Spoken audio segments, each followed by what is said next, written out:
Alright people, so quick disclaimer before the video starts. I did not make a script for this. I just wanted to wing it and see how I did. So if you enjoyed it, thank you. If not, I apologize. I'll make sure to get back on the script writing next time. Yeah, so really quick disclaimer about the OP dissection part 2. So I just wanted to have fun with it. I didn't read the manga, so I might be completely off, but I just want to have fun and just see, you know, like have a quick little fun look back when things do get revealed to see exactly how off I was or how accurate I was. So, you know, of course, just have fun. Take everything I say with a grain of salt because it might not be true. But yeah, that's it. So I guess just enjoy the video and I'll see you next time.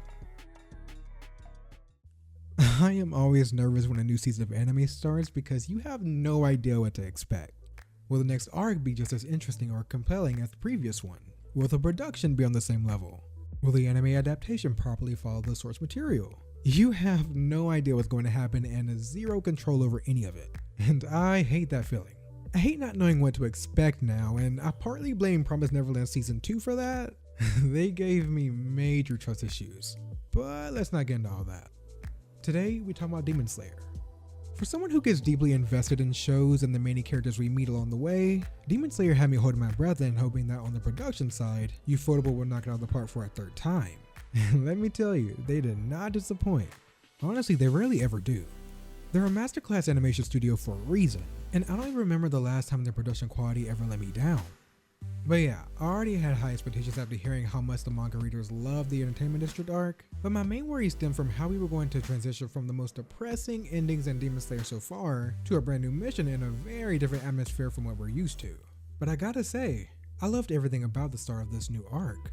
We finally got a deeper look at Rengoku's family while also learning about who Tanjiro is, all the while trying to dissect Rengoku's father's misplaced anger towards his children and also Tanjiro. Of course I didn't expect things to go smoothly or to get all the answers right away, but seeing how the Rengoku family might actually be the key to figuring out and unlocking Tanjiro's true potential has me insanely excited.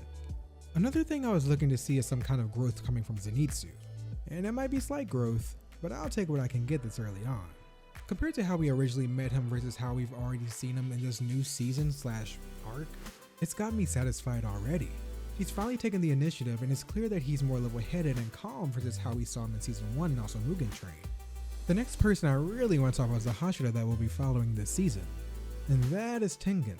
He did have an interesting introduction, but I'm absolutely digging his character so far. He came on a little strong, and I'm not exactly sure what his intentions were with the two girls in regard to his mission. I mean, I understand that his mission requires women to possibly get close to Daki disguised as the geisha demon that we see in the opening, which we're going to dissect in a second. But was he just going to use them as bait to lure the demon out? Neither of the girls he chose has fighting experience. Well, I guess technically Aoi does, but as we learn in episode 26 of season 1, she had zero interest in proceeding with becoming a demon slayer after surviving the final selection. As for the little girl, she definitely wouldn't have been able to fight that demon. If anything, I'm surprised he didn't try to take Kanao, especially since she's a Tsukugo. But you know what? I think I'm reading too much into this and not enough into the damn opening, so let's do that. First off, this opening was gorgeous. Like, I mean, it was fucking beautiful. But to kick everything off, we see Tengen with 3 women. Now let's start embarrassing myself with theories. I feel like these 3 women... Oh my god, now that I'm doing this, I feel stupid because I could be completely overthinking this and totally wrong. So don't laugh too hard at me, manga readers. So after my initial watch through and also seeing the preview's name for the next episode, that being Infiltrating the Entertainment District, I started thinking. By the way, this is the only time I'm going to be talking about the OP out of order. But back to what I was saying. Seeing that Tanjiro, Zenitsu, and Inosuke are all dressed up as girls, there wouldn't be a need for the women around Tengen to be there. That is, unless they need guides. And I think Tengen finds and recruits these girls to help Tanjiro, Zenitsu, and Inosuke. I mean, I guess they could be demon slayers, but we've never seen them before until now. And Tengen wouldn't have needed to take Aoi and the little girl if those 3 women were going to join him anyway. So yeah, those ladies around Tengen are locals from the Entertainment District that were recruited to help Tanjiro and his friends get around the city. Maybe. By the way, don't tell this to your friends, I don't want you to embarrass yourself if I'm wrong. These are just predictions. Moving on to the actual OP itself, this is another reason why I think those ladies are their guides. Tanjiro, Zenitsu, and Inosuke look completely lost, seeing how they've never been there before. But then things get a little more interesting as the OP progresses and we see Lady Tanjiro. I'm assuming this is a disguise and not like a gag just for the OP. That doesn't really seem consistent with the past OPs for Demon Slayer. I feel like everything in their OPs have a purpose, even how people dress. He actually might be trying to... Wait. Oh my god. That's what they're infiltrating. Okay. He's pretending to be a geisha. Oh my god. This could be so wrong. Okay. Like, what happens if he gets chosen or something? Like, oh god. Okay, sorry. Let's just keep going. Okay, I'm calm now. I had to take a little break. But yeah, so all three are dressed like that.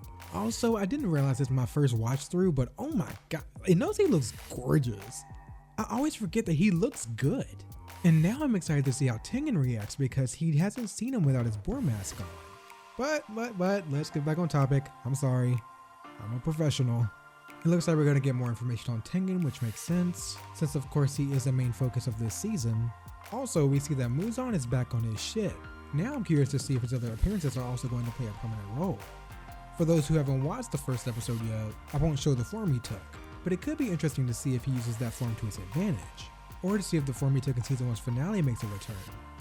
And this geisha here is Daki, but that one's obvious since we saw her being introduced in the 5-minute trailer that they released a couple months ago. Also, there are two little mice running behind Inosuke. I don't know if that's supposed to be like... Is that supposed to signify something? Are they important? Like, they are booking it. Like, they're right on his ass too. So I feel like they're important, but yeah, they exist. That was a thing. But back to Daki. I assume she just covers the markings on her face to keep her disguise. And of course she's going to be our main antagonist. And another prediction / theory time. Since Nezuko is alone here, obviously she's getting some kind of power up. As for what triggers it, I think Tanjiro is on the brink of death again and Nezuko is losing control. But those are plants, right? Okay, yeah. Those are definitely plants. I'm not sure what to take from this. Maybe she can like affect the environment around her if she doesn't keep her emotions in check. Or maybe it's like a last resort kind of thing. But yeah, I think Tanjiro is legit on death's door and she's the only person that can save him during that time. Also, I don't know if this is on purpose, but it looks like Zenitsu is sleeping more. I wonder if this means he understands that he's stronger when he's unconscious. And if he does, maybe he now has a way to tap into that state whenever he wants. Now this part I have no idea what to take from it. My guess is that this guy is also an upper rank, and he was sent here by Muzan to help Daki kill Tanjiro and the other demon slayers. Also, I really like his sickle weapons. But as for their ranks, I have no idea. We already know Akaza is upper rank 3, but I think it's too soon to meet anyone higher than him. So maybe Daki is like upper rank 6 and the sickle guy is upper rank 5. I mean, there's only a total of 6, so I'm assuming we're not going to see super higher ranks until the very end of the show. But in the next part, we see a human Nezuko reminiscing in the snow, and then see Tengen at a grave. As for the grave, I assume it's from Goku since he's the only one that died recently, so it would make sense, but hey, shit, it could be anyone at this point. Alright, I think I've made a fool of myself long enough with my theories, so I think I'm gonna wrap this video up. It's gonna be so awkward looking back at this video and seeing how wrong I am about everything. But you know what, let's stay positive. Hopefully I'm right about at least one thing. But anyways, everyone, as always, thanks for watching, and I'll see you guys later. Subscribe.